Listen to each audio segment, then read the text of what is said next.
नमस्कार दोस्तों, आइए एक बार फिर से स्वागत है लाइफ विद बाबा जी के इस नए पॉडकास्ट में।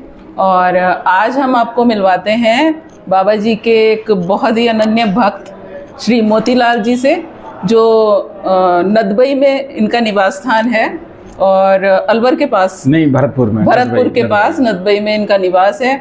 और काफ़ी समय से बाबा जी से जुड़े हुए हैं। तो अब हम आज उन्हीं से जानते हैं कि उनकी लाइफ जर्नी बाबा जी के साथ कैसे शुरू हुई। तो बात करते हैं मोतीलाल जी से। भोले बाबा की जय, परम गुरु श्री महेंद्र महाराज की जय जय हो। तो सबसे पहले हम आपसे जानना चाहते हैं कि आपकी लाइफ जर्नी बाबा जी के साथ कैसे शुरू हुई, कब आपने बाबा जी को सबसे पहले जाना?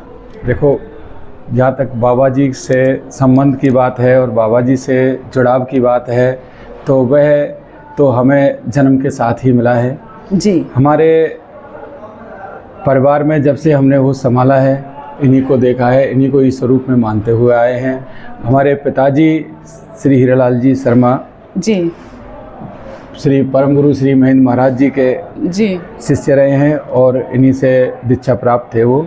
अच्छा, और जी महेंद्र महाराज जी से दीक्षा। अच्छा, अरे वाह। और करीब उनकी मुलाकात जो हुई है, उनका तारतम्य जो बैठा है, वह बांदीकुई में श्री हमारे विशंबर दयाल भट्ट जी, जो हमारे फूफा जी लगते हैं, अनिल भट्ट जी के पिताजी। अच्छा। उन्हीं के माध्यम से पिताजी का जुड़ाव हुआ श्री महेंद्र महाराज जी से, और वहीं से हमारे पूजा पाठ जो शुरू हुई है वो हैरा खान वाले बाबा की ही पूजा पाठ होती आई है शुरू से। अच्छा। और जब से संभाला है होश, तो मुझे तो जहाँ तक ध्यान है कि मेरी जो बचपन में जो बच्चों की लटूरियाँ उतरती हैं, वह लटूरियाँ ऐसी शाम सदाशिव कुंज में ही मेरी लटूरी उतरी है, बाबा के सानिध्य में ही। जब भोले बाबा यहाँ थे गुरु पूर्णिमा पर्व पे, तो लटूरी मतलब आप बाल जो करवाते हैं, वो इसी शाम सदाशिव कुंज में ही तो बहुत सुंदर बात है। मेरे हुआ है मुंडन जो होता है, मुंडन यहीं पे हुआ आपका, जो पहला मुंडन बच्चे का करवाते हैं, वो यहीं पर ही हुआ है। सब ये प्रभु की कृपा है जी।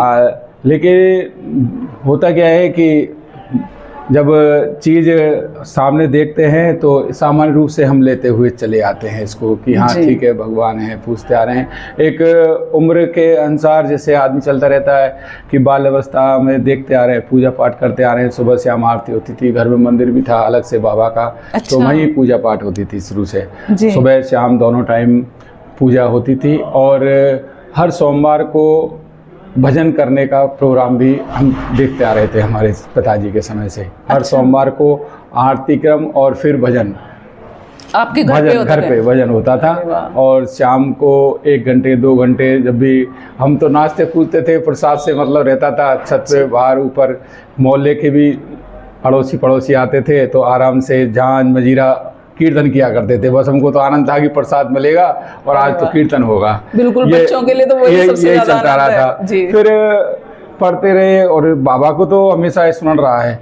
लेकिन उसके बाद में जब करीब लेकिन जब से ये कोरोना काल के बाद में एकदम जैसे क्रांति आई है बाबा के नाम की, तो जो जुड़ाव पैदा हुआ है जी। एक लोगों से अटैचमेंट हुआ। पहले भी आते थे, शाम साधक में पूजा करते थे, गुरु पूर्णिमा पे, राधाअष्टमी पे जो आते थे, उसी प्रकार से चली आ रही थी। अच्छा।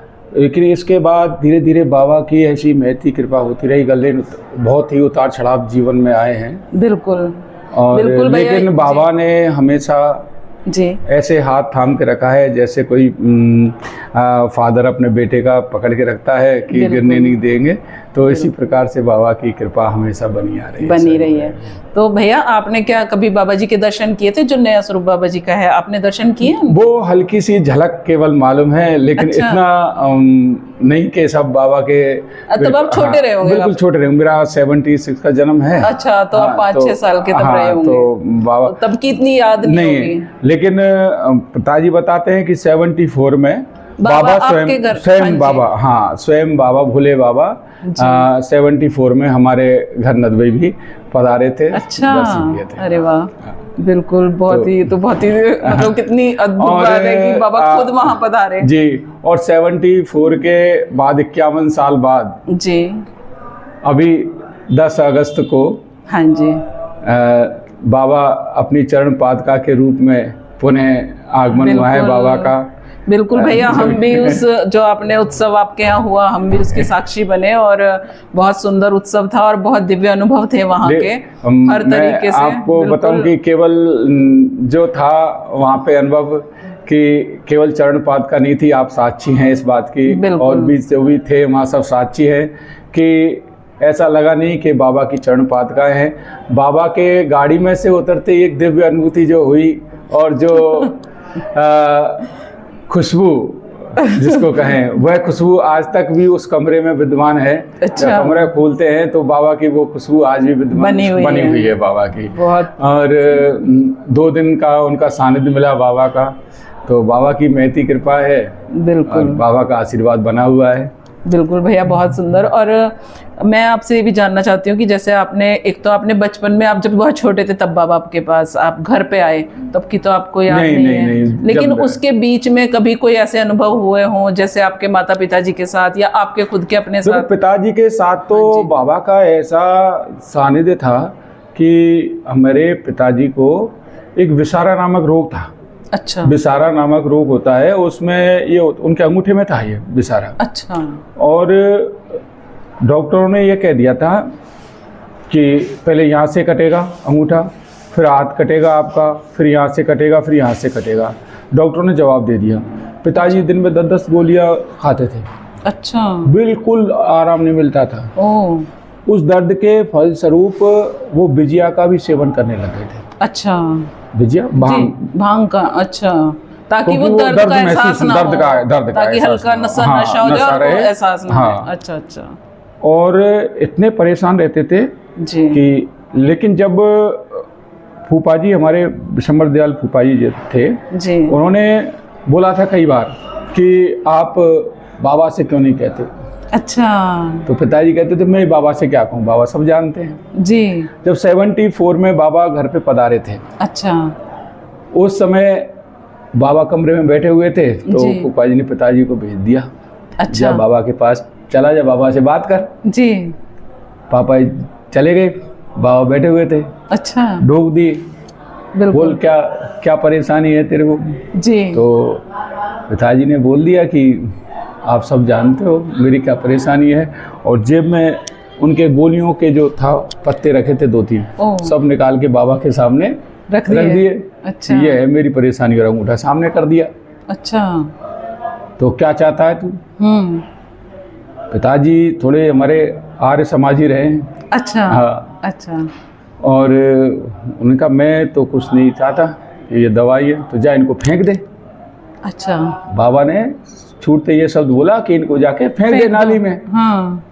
तो पिताजी ने उनसे जैसे 3 बार प्रत्यंचा भरवाते हैं ना, अच्छा, तो इस प्रकार भरवाई कि फेंक दूं, फेंक दूं, फेंक दूं।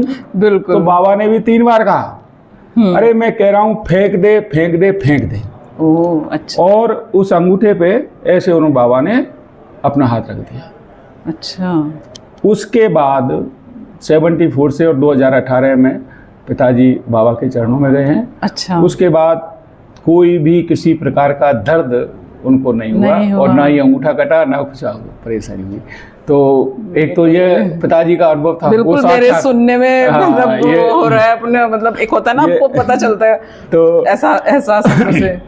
और बाबा की जो अनुभूतियाँ हैं, अनुभूति की बात करते हैं जी, तो दिन में ऐसा समय कभी नहीं जाता कि ऐसा हमको लगे कि बाबा हमारे साथ नहीं है। नहीं है। आज बाबा इस दैहिक रूप में नहीं है, कोई बात नहीं है, लेकिन जब भी चेतना युक्त अपन रहते हैं, बिल्कुल, तो हमको ये एहसास रहता है कि हमारे साथ कोई ना कोई एक बड़ी शक्ति साथ है, साथ में है हमारे। बिल्कुल साथ। हम निर्भीक रहते हैं जी। किसी भी प्रकार की अनेकों समस्या आती है, गृहस्थ जीवन है जी, आर्थिक समस्या आएंगी, दैहिक आएंगी, दैविक आएंगी, सारी आती हैं, लेकिन एक भरोसा है और उस भरोसे पे बिल्कुल अटल है। बिल्कुल। आज तक कभी भी जी कोई भी समस्या आई हो, उसको क्षण मात्र में ही समाधान बाबा ने समाधान हो गया। और इनके प्रत्यक्ष अनुभव की जो मैं बात आपसे करूं कि मुझे क्या प्रत्यक्ष अनुभव हुआ है, बिल्कुल वही हम जानना भी चाहते हैं। तो प्रत्यक्ष अनुभव की बात मैं आपको बताऊं कि 3 वर्ष पहले जो मैंने आपको सोशल मीडिया पे भी मैंने अपना अनुभव डाला था गुरु पूर्णिमा का। जी जी बिल्कुल। बांदीकुई आश्रम जी का। जी। तो मैं बांदीकुई आश्रम गुरु पूर्णिमा पे गया हुआ था। अच्छा। बांदीकुई हमारे यहाँ से 75 किलोमीटर दूर पड़ता है। अच्छा। और मेरा है कि गुरु पूर्णिमा पे एक दिन पूर्व ही मैं संध्या में पहुंच जाता हूँ, क्योंकि सुबह अच्छा। जाने में थोड़ा साधनों की अनुपलब्धता रहती है जी। तो एक दिन पहले ही मैं पहुंच गया। अच्छा। बांदीकुई। और बांदीकुई पहुंचने के बाद में वहाँ सजावट वगैरह हो रही थी, सारे कार्यक्रम जो तैयारी हो रही थी गुरु पूर्णिमा होती हैं जी। रात को रुकने का था। तो वहाँ महंत जी ने, पंडित जी ने और भाई जो रहते हैं उन्होंने बोला था कि आप कमरे में सो जाना, लेकिन कमरों में और भी लोग एडजस्ट हो रहे थे। तो मैंने कहा कि मैं तो यहीं बाबा के जो मंदिर में आपने देखा होगा सामने जो प्रांगण है, हाँ जी, उसी में वहाँ कूलर लगा हुआ था और मैं वहाँ सो गया। अच्छा। हाँ, जो मंदिर का प्रांगण है आप वहीं पे सो गए? वहीं पे जहाँ पे मूर्तियां स्थापित है बाबा जी की, उसके सामने जो वहाँ पे मैं जी लेट गया जी। उसी समय करीब 10:30-11 बजे की बात हुई। तो मैं अपना मोबाइल देख रहा था। अच्छा, मोबाइल में मैं क्या देख रहा था कि उस समय जर्मनी में और हॉलैंड में जो बाबा का उत्सव चल रहा था गुरु पूर्णिमा का, उसी को देख रहा था। अच्छा। और उसको मैं धीरे धीरे देख लेता हूँ जी। तो 11 बज के टाइम मुझको ध्यान है आज तक कि 11:39 घड़ी लगी हुई थी वहाँ पर। अच्छा अच्छा। 11:39 हो रहे थे घड़ी में। अच्छा। और मैं लेटा हुआ था। तो एकदम मैं देखता हूँ कि मेरी जो सिर था दक्षिण दिशा में था, पैर उत्तर दिशा में थे, बाबा के सामने बिल्कुल लेटा हुआ था। अच्छा। तो एकदम मैं देखता हूँ कि एक बड़ी सी छाया, अच्छा, बिल्कुल बाबा के जो रसोई आ रही है बिल्कुल आंगन उसमें से मेरे से करीब 5-7 फीट अच्छा, बिल्कुल निकल के जाती है। मैं भयभीत हो गया, बिल्कुल रोंगटे खड़े हो गए। बिल्कुल, हमारे सुनने में भी हो रहे हैं। मैं अकेला था, रात का समय था। अच्छा। और घड़ी में मैंने टाइम देखा 11:39 हो रही थी फिक्स। अच्छा। निकल के गई। मैं भयभीत हो गया, एकदम खड़ा हुआ। अकेला था, रात का अंधकार का वातावरण, बिल्कुल डर लग जाएगा। अच्छे किसी को भी लगेगा। हाँ बिल्कुल। तो उसके बाद मैं बैठा कई देर, फिर मैंने सोचा कि बाबा ये चाह रहे हैं कि तू वैसे तो बाबा का भजन करता रहता है घर पे, आज तू यहाँ आया है और मेरे पास बैठा है और तू यहाँ सोने और मोबाइल चलाने आया है क्या? अरे तू बैठ और बाबा को भजन सुना। अच्छा। अब मेरा बैग रखा हुआ था कमरे में, डायरी भी उसमें थी। अच्छा। किताब भी नहीं थी। अब मोबाइल में जो भजन गाने थे बाबा के, वो सब मैं बैठ के बाबा को सुनाना शुरू किया। अच्छा। 1-2 भजन सुनाए, फिर भयभीत हुआ मन। मैं वहाँ से उठ के बाहर की तरफ आया। अच्छा। उसी समय पंडित जी का जो लड़का था वो अपने लघु शंका से निवृत्त होके आ रहा था। अच्छा। मैंने उसको कहा, उसको नहीं, मैंने एक बार नहीं बताया, मैंने कहा यार पानी किधर रखा हुआ है, मुझे पानी पीना है। तो फिर उसने कहा भैया पानी उधर रखा हुआ है। और मैंने कहा यार ये बता, अभी कुछ तूने देखा है कि जाता हुआ? अच्छा। उसने कहा अंकल मेरे रोंगटे अभी खड़े हुए। अच्छा, उसने भी देखा था।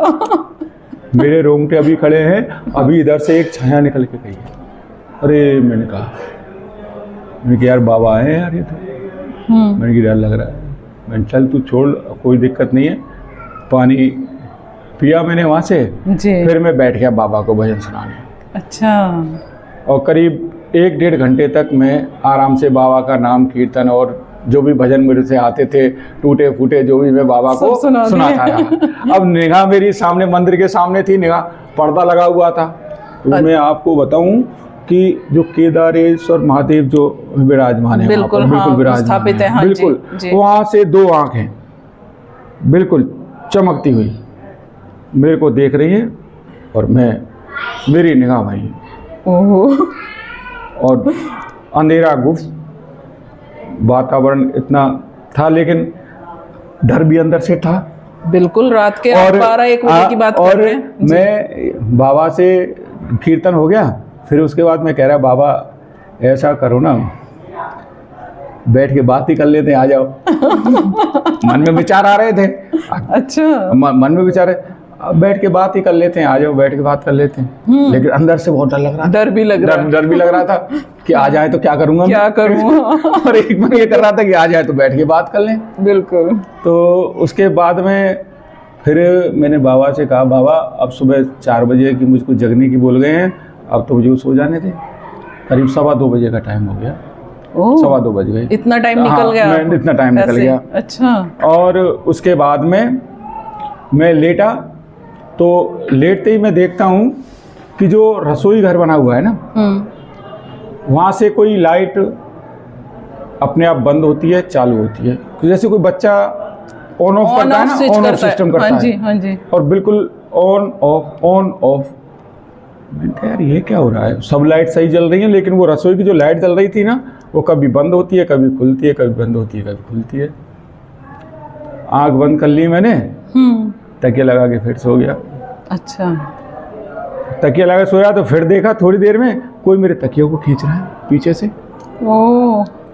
अरे मिन बाबा आज तो तू सोने नहीं देगा। इधर बिल्कुल। कूलर लग रहा था, चादर पड़ी थी। अच्छा। कभी कोई पैरों की तरफ लगे, कोई।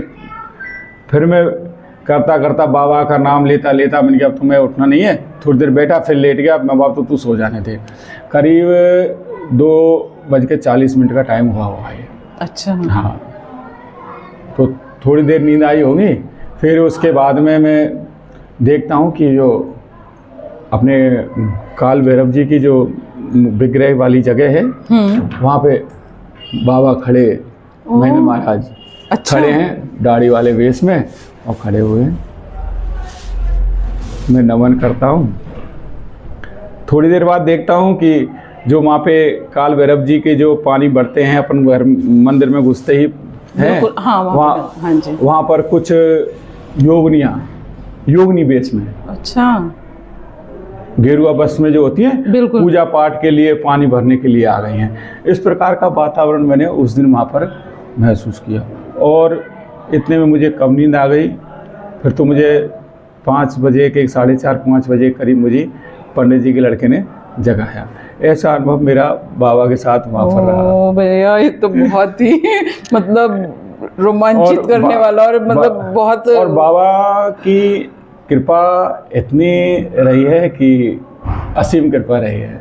आपको मैं बताऊं कि जो भी चरण पादुका आई हैं, ये चरण पादुका प्रथम बार ही बांदीकुई से बाहर निकली हैं, बाहर निकली हैं। हाँ जी, बिल्कुल। तो पहले भैया हम ये वाला जैसे आपने बताया कि आप फिर आपको नींद आ गई, वो सारा आपने देखा और फिर आप सो गए, फिर 5 बजे करीब आप उठे जी। अच्छा, तो उठने के बाद भी आपको? उठने के बाद तो बस मैं तो नॉर्मल रहा। अच्छा, बिल्कुल। अच्छा। किसी को लेकिन नींद तो आई नहीं थी, जो आंखें भारी थी, लेकिन पूरा फिर गुरु पूर्णिमा पर्व था दूसरे दिन। बिल्कुल शुरू हो गया। तो भैया एक तो इसमें मैं ये आपको बात बीच में रोक रही हूँ कि एक तो आपने साक्षात अगर देखा जाए, जैसे छाया स्वरूप तो आपने जो दर्शन किए है ना, आपने योगिनियों के साक्षात दर्शन करे, बिल्कुल। आपने हमारे महेंद्र महाराज जी के साक्षात दर्शन खड़े हुए थे, बिल्कुल। तो ये अपने आप में कितनी बड़ी बात है कि जैसे हम लोग क्या सोचते हैं ना कि अगर मान लिया बाबा हमारे महेंद्र महाराज हैं या बाबा हैं कि वो शरीर छोड़ के चले गए। नहीं नहीं नहीं, लेकिन नहीं। ये देखो कितने इसको कोई है ना, नहीं, इसको ये बात को मैं झुटलाऊंगा। बिल्कुल। वो चीज अपन देखते हैं कि वो चले गए, इस शरीर को छोड़ दिया है, लेकिन वो मौजूद हैं। मतलब यही है ना कि हम भगवान को शरीर से और उससे कोई फर्क नहीं है। शरीर से कोई फर्क नहीं पड़ता, वो आज भी मौजूद हो सकते, बिल्कुल मौजूद हो सकते, नहीं मौजूद हैं, बिल्कुल हमारे साथ, आपके साथ, सभी के साथ भाव बने हुए हैं। बिल्कुल, बहुत सुंदर। और जो भी तो अच्छा, मैं एक चीज और जानना चाहूंगी यहाँ पे कि जैसे आपने ये सारा प्रकरण देखा, 5 बजे आप उठे, तो उसके बाद आपको कैसा एहसास हुआ? आपको डर लगा या आपको खुशी महसूस हुई कि मैंने आज बाबा के दर्शन किए? डर लगा था उस क्षण, तब उस वक्त, उस क्षण जी। रात का वातावरण गहरा सन्नाटा, कोई नहीं था, बिल्कुल। लेकिन ये मेरे साथ क्या हो रहा है, लीला हो रही है। मैंने उस समय अपनी नेहा मुंशी दीदी हैं अमेरिका में जो रहती हैं, उनको फोन भी किया था। अच्छा, उनको कॉल किया था। अच्छा, हाँ, उनका दिन हो रहा होगा वहाँ पे। उनका दिन था। मैंने किसको कॉल करूँगा, मेरा टाइम नहीं हो रहा। उनको मैंने कॉल भी किया था। मैंने भैया इस समय फोन, मैंने आपके यहाँ दिन हो रहा है ना, मेरे क्या रहा था, मेरा भी दिन हो रहा है, मैं बाबा के यहाँ बैठा हुआ हूँ। बहुत सुंदर भैया, बहुत सुंदर आपका अनुभव, और बिल्कुल साक्षात ही अनुभव है ये तो। और बिल्कुल हम बहुत खुश हैं जान के कि इतने सुंदर अनुभव आपको हो रहे हैं या और भी लोगों को जैसे हो रहे हैं, तो ये साक्षात बाबा प्रकट हैं, मतलब कहीं बाबा कहीं नहीं गए। हमें बिल्कुल ये मानना चाहिए और विश्वास करना चाहिए। हम दर्शकों से भी यही कहना चाहते हैं अपने कि इतने अच्छे अनुभव और इस तरीके से सुनने के बाद हमें यही लगता है कि हमें संपूर्ण विश्वास इस बात पे रखना चाहिए कि बाबा कहीं नहीं गए, वो यहीं है, हमारे साथ हैं, हम बिल्कुल साथ हैं बाबा। और अगर हम विश्वास रखें, अपना दृढ़ हमारा विश्वास हो, तो वो हमें अपने साथ ही मतलब दिखाई देंगे, जैसे आपको दिखाई दिए, है ना। बिल्कुल सभी को कृपा बाबा की सभी पे बनी हुई है, बिल्कुल बिल्कुल सभी पे बनी हुई है। और जब उनको लगता है कि किसको क्या, किसके साथ क्या खेल खेलना है, तो वो खेल खेलने वाली बात है कि इसको आज इसको थोड़ा खेल दिखा दूं। बिल्कुल बिल्कुल बिल्कुल अपनी वो आपके साथ खेल ही हो रहा था एक तरीके से, खेल था। हाँ बिल्कुल भाई, सभी के साथ सामूहिक खेल तो हो नहीं सकता ना, तो ठीक है आज इसको खेल दिखा दूं थोड़ा, आज ये अकेला मिला है तो इसको कि नहीं, बहुत बहुत सुंदर, बहुत ही अद्भुत अनुभव है आपका, बहुत हमें अच्छा लगा सुन के।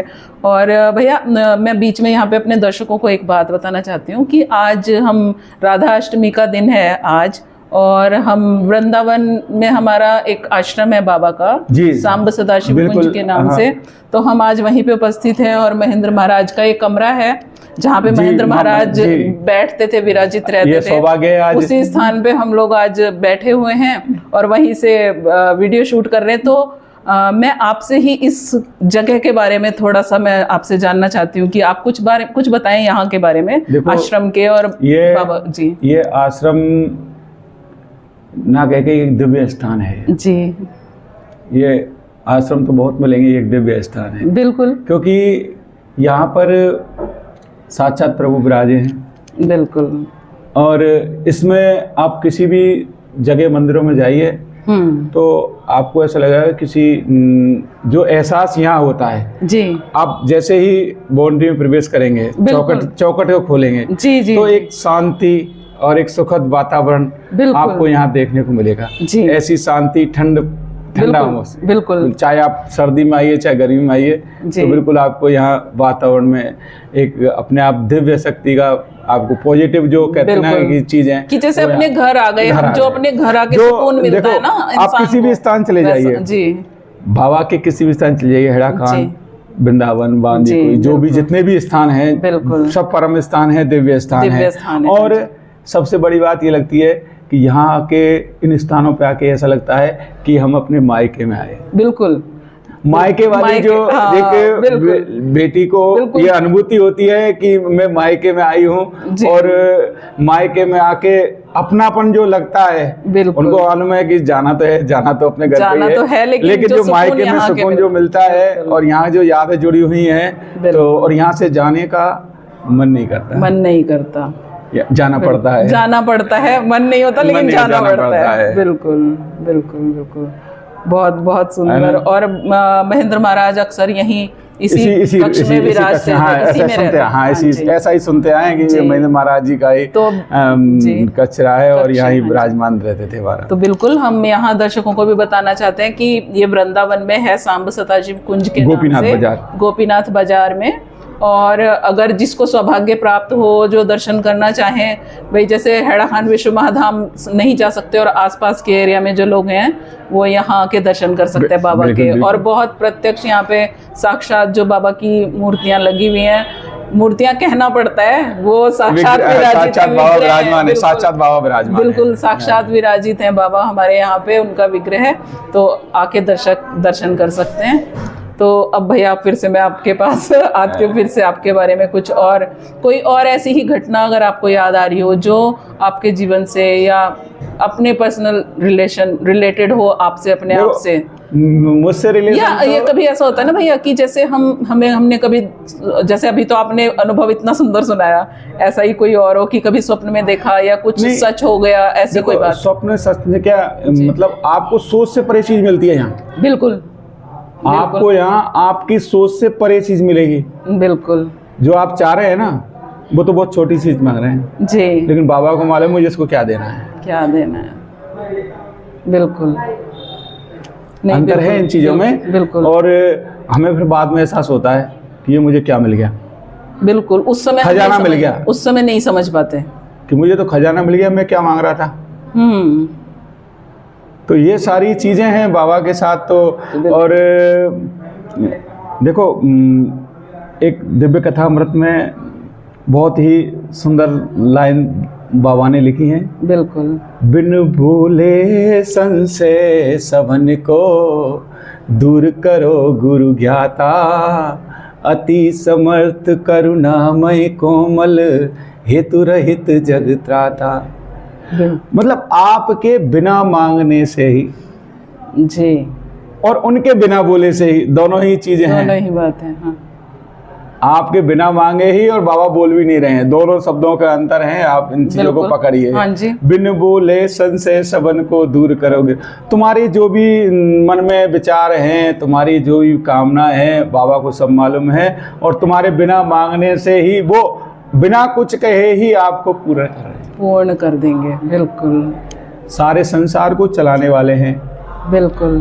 हमको ही नहीं चला रहे हैं। नहीं, हम बिल्कुल। तो एक बहुत साधारण से ही जीव हैं, जी। चरणों में चरणों की रज के आश्रित हैं। जी। लेकिन ये तो पूरे ब्रह्मांड को चला रहे हैं। चला रहे हैं। ब्रह्मांड को चलाने वाले शक्ति जो है, लेकिन इतना विश्वास है कि ब्रह्मांड को चलाने वाली शक्ति का जो आशीर्वाद है वो हमारे ऊपर है। उन्होंने हमारा हाथ पकड़ा हुआ है। बिल्कुल बिल्कुल भैया। तो ये बड़ी महती कृपा है, ये साधारण चीज नहीं है। बिल्कुल, ये बहुत सुंदर भाव है आपके कि ये सही बात है। और जब उनके कृपा क्षेत्र में हम आ जाते हैं तो हमें तभी समझ आता है कि हमारे साथ क्या हुआ या क्या कृपा हमें मिल रही है। देखो, तो आपने उनके भजन क्षेत्र में आने के बाद आपने भजन सुना, जी। ये हेड़ा खान ना हो तो भक्त बेचारो। चारो तो बिल्कुल। तो इनके बिना हम अपने जीवन की यदि कल्पना करें जी कि हेड़ा खान शब्द को हम हमारे जीवन से हटा दें जी, और फिर हम अपने जीवन को देखें, नहीं देख सकते। तो अब तो नहीं देख सकते जब से जाना है बाबा नाली को। के कीड़े से भी ज्यादा बदतर हमारी स्थिति होती। जी जी जी, बिल्कुल। अगर हेड़ा खान शब्द को हमारे जीवन में से हम हटा दें जी, तो कुछ नहीं है। कुछ नहीं है। बिल्कुल। और महेंद्र महाराज और हेड़ा खान वाले बाबा, भोले बाबा, हेड़ा खंडेश्वरी माँ, राधा रानी, सब एक ही रूप है। मतलब ईश्वर की असीम कृपा के बाद ही हम इनका नाम सुन पाते हैं, इनके बारे में जान पाते हैं, इनकी मतलब इनको इतना सा थोड़ा सा समझ पाते हैं। देखो देखो, इनको समझने की खेल तो परे है। हाँ। इनको अगर समझने की कोशिश करेंगे हाँ। तो कुछ याद नहीं आएगा। इनको समझने की कोशिश करेंगे तो अच्छा। इनको क्या समझा जाएगा। वही हमको दे रहे हैं प्रसाद, ले डांट खेल तू बराबर की। तो वो कहते हैं ना कि बच्चा बाबा के साथ बच्चा बन के रहो, तो वो बच्चों की तरह लाड़ दुलार। बाप बन के किसने खाया है? जी जी जी, हाँ, बाप बन के किसी ने नहीं खाया है। बिल्कुल, बच्चा बन के रहो। बिल्कुल। तो यदि आप ज्ञानी बनोगे या अपना ज्ञान दिखाओगे, बिल्कुल, तो कुछ नहीं है। कुछ नहीं होगा। भाव, बिल्कुल प्रभु लाज रखना। बिल्कुल। भाई, एक इनसे तो केवल एक ही विनती मैं करना चाहूँगा जी। दिव्य कथा अमृत के, राखो शरण सर्वेश अब जन, योनि भटकत बहु फिरो, भव पायो कहूँ नहीं शांत सपने, यत्न बहु बहु कर मर्यो, भव ताप दग्ध वियुक्त को सिरि, पाद में आश्रय दियो, अपनाय कर करुणा महा, सब पूर्ण मनसा प्रभु कियो, सब पूर्ण मनसा प्रभु कियो। बहुत सुंदर, बहुत सुंदर भैया। और आपने दिव्य कथामृत का बार बार नाम लिया और उसके बारे में इतनी चर्चा भी की और उससे सुंदर सुंदर पद भी सुनाए हमें। तो एक छोटा सा उसकी भी मैं जानकारी चाहूंगी, क्योंकि महेंद्र महाराज की दिव्य कथामृत मात्र ग्रंथ नहीं है। हाँ, वही मैं जानना चाह रही थी कि महेंद्र महाराज जी का ही लिखित है वो, महेंद्र बाबा तो द्वारा हाँ रचित जी, ये महाग्रंथ दिव्य कथामृत जी कोई किताब नहीं, कोई मामूली ग्रंथ ना समझें जी। यह जो दिव्य कथा अमृत है, यह स्वयं हेड़ा खान वाले बाबा का साक्षात विग्रह स्वरूप है। अच्छा, बिल्कुल। इसके बारे में गोरखवाणी में भी कहा गया है जी। कि चारों वेद, 6 उपनिषद, पुराण, सबका जो सार है, सबसे जो यदि हम लेके चलें तो वो पूरा ज्ञान इस दिव्य कथा मृत ग्रंथ के अंदर समाहित है। इसके शब्द की अगर एक एक शब्द की वर्णन करना चाहें जी तो उस पर ही एक एक ग्रंथ लिख देंगे। हर शब्द की जो महत्ता है वह अनुभव है, और इसकी महिमा, जो भी समस्या है ग्रस्त यदि कोई है, परेशानियाँ आती है जीवन में, और बाबा ने खुद ने कहा है कि दिव्य कथा मत का पाठ रोज व्यक्ति को एक बार करना चाहिए। करना चाहिए। बिल्कुल। और बाबा की कृपा से, बाबा के आशीर्वाद से वो चल रहा है। तो और सभी जो भी साधक बंधु हैं, सभी से मेरा आग्रह रहेगा, निवेदन रहेगा कि इस अनुपम ग्रंथ का अपने जीवन में दैनिक दिनचर्या में अवश्य पाठ करें तो बहुत ही शांति, जी आप बिल्कुल सब समस्याओं और शांति का आपको बिल्कुल एहसास होगा। बिल्कुल। यहाँ पे हम अपने दर्शकों को थोड़ा सा ये भी जानकारी देना चाहते हैं कि जो हमारा दिव्य ग्रंथ है, जो ग्रंथ है एक तरीके से हमारा, जी हाँ, तो श्री महेंद्र महाराज जी द्वारा रचित है, और इसी सांब सदाशिव कुंज में बैठ के बाबा ने सिर्फ 3 प्रहर की अवधि में, समय में उसको पूरा कर दिया था। और उसके बाद से सभी भक्तगण जो भी उसके बारे में, जिनको भी जानकारी है, वो उसका अध्ययन भी करते हैं। और उसका एक एक दोहा ऐसा है जिसमें आपको अपने जीवन से या जो भी आपको मन में कोई दुविधा हो, संशय हो, तो आपको उसमें सारे जवाब उसमें मिलते चले जाते हैं। बिल्कुल, बहुत सुंदर है। और मतलब अब हम यही अपने दर्शकों से भी बोल सकते हैं कि जो भी चाहें, जो भक्त हैं बाबा जी के, वो उसको जरूर अपने पास रखें और उसका अध्ययन भी करें, पाठ करें। जी जी जी। चाहे आप, अगर आपको पूरा पाठ नहीं होता है, 2 पेज रोज के पढ़ लें, 2 पेज रोज के पढ़ लें। एक दोहा पूरा अपना, उसमें 2 हैं, कैलाश खंड, पूर्वांचल खंड, दोनों हैं। अगर एक एक खंड सुबह शाम करना चाहे तो कर ले, अगर वो भी नहीं हो पाता है तो आप एक एक पद पढ़ लें सुबह शाम। बिल्कुल। लेकिन अपने जीवन में अवश्य अपनाएं उसको जरूर। जी जी जी बिल्कुल भैया, बहुत सुंदर, बहुत अच्छी चर्चा आपके साथ चल रही है। तो अभी कोई और कुछ घटना आप सुनाना चाहें अपने मन से, कोई आपको कुछ और याद आता हो बाबा के बारे में, कुछ और जानकारी आप देना चाहें? देखो, अगर इसकी चर्चा करेंगे बाबा के बारे में तो हर पल हर दिन एक नया अनुभव मिलता है, और उसके बारे में चर्चा करेंगे तो जो आप का मोबाइल है वो भी बढ़ जाएगा उनके नाम की महिमा के आगे। बिल्कुल, तो इनकी जीवन दान मिला। हाँ बिल्कुल, वो जीवन दान मिला वाली आप घटना एक सुनाएंगे हमें? जी सुनाइए। आप भी उस चीज के साक्षी है जी। आपकी बहन जी भी थी, दीप्ति जी, बिल्कुल अपने साथ में जी। अम्बाजी के महोत्सव में हम लोग सभी वहाँ एकत्रित हुए थे। बिल्कुल। और वहाँ से अम्बाजी के महोत्सव होने के बाद हम घूमने के लिए निकले थे अम्बाजी में, दर्शन करने वहाँ पे मंदिर में दर्शन करने के लिए। भोले बाबा का मंदिर है, और वहाँ पे सरस्वती माता का भी कुछ गुफा है। जी जी जी। और उस मंदिर का, भोले बाबा का दर्शन करने के बाद वहाँ सरस्वती माँ की अंदर गुफा है जी, और उस गुफा में हम लोग सभी दर्शन करने के लिए वहाँ गए थे। जी जी जी। और अंदर बैठ गया मैं, गुफा में अंदर पहुंच गया था, और गुफा का जगह इतनी थी जितने में अपन बैठे हैं ना, हाँ, इतनी ही जगह थी, आपने भी देखा है उसको। और मैं सबसे पहले अंदर घुसा उसमें जी, कि मैं देखूं अंदर जाके क्या है। हाँ। और मैं, जो सरस्वती माँ की मूर्ति लगी हुई थी, और इस प्रकार से मैं उसमें कोने में जाके बैठ गया। और मैंने आपकी जो बहन दीप्ति जी थी छोटी वाली, उनसे कहा, मैंने कि दीप्ति दीदी आप मेरा फोटो खींचो, मैं कैसा लग रहा हूँ तो मैं वहाँ बैठ गया, और जो भी कीड़े पड़े थे वहाँ, कीड़ों को मैंने हाथ से कर दिया इधर, मैंने तो कीड़े फीड़े सामान्य उनको कचरा को कर दिया, और मैं उसके ऊपर बैठ गया कोने में जी। तो उसके बाद आप अचंभा नहीं करोगे, पीछे से कुलबुलाहट, एकदम मैं वहाँ से उठा तो दीप्ति दीदी ने कहा, भैया बिच्छू। आप विश्वास नहीं करोगे, आपने देखा है कि जंगली बिच्छू था, करीब इतना बड़ा, काफी बड़ा जी। बिल्कुल। और उसके ऊपर मैं बैठा हुआ हूँ, बिल्कुल। ऐसे बैठा हुआ था मैं वहाँ, बिल्कुल मैं फोटो खिंचवा रहा था और मेरे नीचे बिच्छू वो उड़ गए।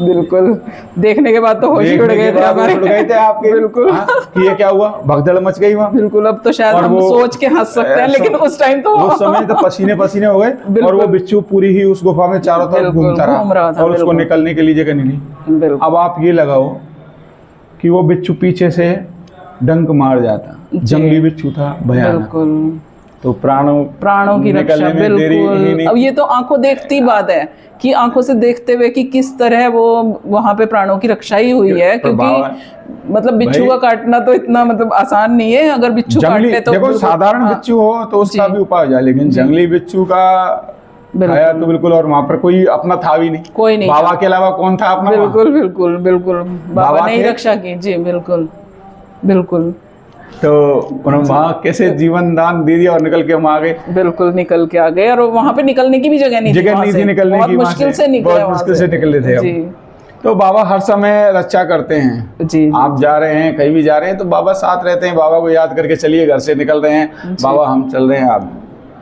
बिल्कुल, तो बाबा साथ हैं, हर समय साथ हैं जी। बाबा, आपको एक पल के लिए भी नहीं छोड़ते। तो अब मैं यहाँ पे आपसे एक बस चलते चलते एक छोटा सा सवाल है मेरा, कि अभी जैसे आपने पादुकाएं अपने घर पे बाबा को, मतलब स्वयं बाबा ही विराजित हुए एक तरीके से, तो उस समय की कोई छोटा सा मतलब आप हमें, कि आपको कैसा अनुभव रहे, कैसा लगा आपको वो जो सारा 2 दिन का इतना सुंदर उत्सव आपने करवाया अपने घर पे, तो उसके बारे में एक छोटी सी थोड़ा सा हमें कुछ बता दीजिए। ये जी, सब बाबा की असीम कृपा रही जी। और कुछ नहीं, क्या भाव थे, कैसे था, बाबा को आना था। और इसकी शुरुआत में बताता हूँ आपको कि कैसे मेरी इच्छा जागृत हुई और कैसे बाबा को आना था। कि ये बांदीपुर से चरण पादुकाएं प्रथम बार जी प्रयागराज महाकुंभ में स्नान के लिए, कुंभ स्नान के लिए गई थी बस। हाँ जी जी। लौटते वक्त वो उसी मार्ग से निकली थी। अच्छा, बाई रोड गए थे, गाड़ी में गए थे वो, और डेरा मोड़ होके निकले थे मेरे गांव से मात्र 10 किलोमीटर दूरी, जी। उस रोड से निकले थे जी। मेरे को बाद में जानकारी हुई कि बाबा यहाँ होके निकले हैं। मुझे बहुत रोना आया। भाई अनिल जी से सेक्रेटरी साहब हैं, उनसे मेरी बात, उनको फ़ोन लगाया मैंने कि भैया आप बाबा को कहाँ होके लेके गए थे? वो कह रहे इधर होके। मुझे इतना रोना आया, मैंने कहा आपने कमाल कर दिया। मुझे को कम से कम एक बार तो कह देते कि भैया बाबा यहाँ से निकल रहे हैं, दर्शन ही कर लेते, दर्शन ही कर लेते। ये भाव उस दिन मेरे दिमाग में फिट हो गए कि आज तो मेरे साथ बाबा ने बहुत बड़ी नाइंसाफ़ी की कि यहाँ होकर निकले हैं और मुझे दर्शन याद भी नहीं किया और ना मुझको दर्शन दिए। तो अब उन्होंने भी सांत्वना दी कि नहीं कोई बात नहीं है, कि बाबा नदवी आएंगे आपके। अच्छा। और आएंगे नहीं, एक दिन विश्राम भी करेंगे। ओ। मैंने कहा ठीक है, जैसी बाबा की मर्जी। अब वो दिमाग में मेरे हो गया बात कि बाबा को तो एक बार यहाँ आना ही है, आना पड़ेगा बाबा को। फिर बाबा के अर्जी भी लगाई मैंने, बाबा जब भी समय मिले तो आप पधारना जी। और बाबा को मनुहार पत्रिका भी भेजी। अच्छा। कुछ समय पहले, क्योंकि 10 अगस्त को पिताजी की पुण्यतिथि रहती है। अच्छा। और पिताजी बांदीकुई में जो मंदिर है उसके ट्रस्टी भी रहे हैं। अच्छा जी। और उनको लिखा, बाबा को भेजी थी मनोहर पत्रिका, तो लेकिन माध्यम तो एक ट्रस्टी रहता है, बिल्कुल, तो उन्हीं को भेजा था कि आप पधारें 10 तारीख को और बाबा हवन वगैरह करें। तो आप विश्वास नहीं करोगे कि मात्र 30 मिनट में वो मनोहर पत्रिका पे बाबा ने मोहर लगा दी। अच्छा। पहले तो कहा उन्होंने कि हम विचार करेंगे, अच्छा, सबके सामने रखा जाएगा, पहली बार ये ऐसा कुछ होने वाला है, इसके लिए हमें बात करनी पड़ेगी सभी से। यकीन ना मानिए, आधे घंटे बाद उनका फ़ोन आया कि तुम तैयारियां शुरू कर दो। ओह, अरे वाह। मैं फूल के कुप्पा हो गया। मेरी जो बिल्कुल, आपके भाव हमने देखे हैं, मेरी तो जो इसलिए हम समझ खुशी सकते थी ना, हैं। बिल्कुल। मेरी जो बिल्कुल। खुशी का जो है ना कि अरे मैंने की तो आनंद आ गए, बस जी। वो उसके बाद तैयारियां शुरू हो गई कि बाबा अब तो आएंगे आएंगे आएंगे, हाँ। और फिर तो बस ऐसे जो बच्चे घर पे कहते थे कि पापा आप अपनी शादी में भी इतने खुश नजर आते थे क्या? जितने आज खुश हो। हाँ। इतनी तैयारियां आपने इतनी तैयारियां कर रहे हैं आप, बिल्कुल। कि ये हो गया, ये नहीं हुआ, ये करना है, वो करना है, और तैयारियां वो आपने, क्योंकि मेरे तो सर्वस्व बिल्कुल। पधार रहे थे। बिल्कुल बिल्कुल। कोई छोटी मोटी सरकार नहीं, मेरे सर्वस्व जो आ रहे हैं, मेरे प्राण आधार, जीवन के प्राण आधार आ रहे थे। बिल्कुल। और कुटिया पे, बिल्कुल। भाई जो कुटिया थी उसमें बाबा निवास करते, मैं तो वहाँ का किराएदार हूँ, जाने कब बुला लें अपने चरणों में बाबा। बिल्कुल। बाबा ही विराजमान रहते हैं, बाबा उस घर से इस घर पे पधारने के लिए एक दिन के लिए समय आ रहे थे, तो मेरे तो यही भाव थे। और जब बाबा आ गए तो उसके बाद जो प्रसन्नता और वो खुशी आनंद जो आया, उसको शब्दों में तो दीदी नहीं कहा जाएगा। बिल्कुल। और वो तो आप साक्षी हैं जो भी वहाँ रहे थे, कि बहुत ही आनंद, कभी ये नहीं लगा कि चरण पादुका आई हैं, नहीं, बाबा बैठे हुए हैं, बाबा बैठे हुए हैं, बस यही था। और जब वो 2 दिन के आनंद देने के बाद जब वो आशीर्वाद देने का समय आया उनका, तो बस यही समझो कि यानी कुछ छूट के जा रहा है, खुद अपने से निकल के जा रहा है, लेकिन वो तो होना ही था, नहीं था कि वो तो आशीर्वाद देने के लिए पधारे हैं। मैं कृपा की, इतनी कृपा की वो ही कम बात नहीं थी, अब अपने धाम पधारेंगे वापस। तो वो तो लेकिन बहुत ही आनंद, परमानंद बिल्कुल कहेंगे। बिल्कुल भैया, बहुत आपके मुंह से सुनने में इतना अच्छा लगा, क्योंकि मैं भी उस उत्सव की साक्षी रही, और सच में जो आपने शब्द बोले वो मैंने भी अनुभव किए, और आपके तो खैर पैर जमीन पे नहीं पड़ रहे थे, तो बहुत सुंदर आपके अनुभव रहे थे, और आपने बहुत सुंदर तरीके से हमारे दर्शकों को भी बताए और सबके साथ साझा किए। आपका बहुत बहुत शुक्रिया, मतलब दिल से आपका धन्यवाद कि आपने अपने अनुभव भी बताए और अपने उत्सव के बारे में और यहाँ के बारे में जानकारी दी हमें। और बहुत बहुत धन्यवाद आपका। भोले बाबा की जय। भोले बाबा की जय। परम गुरु श्री महेंद्र महाराज जी की जय। अगर आप हैड़ा खान बाबा जी के बारे में और ज़्यादा जानकारी चाहते हैं तो डिस्क्रिप्शन में दिए गए लिंक पर क्लिक करें और इस वीडियो को ज़्यादा से ज़्यादा लाइक, शेयर और सब्सक्राइब करें। Thank you.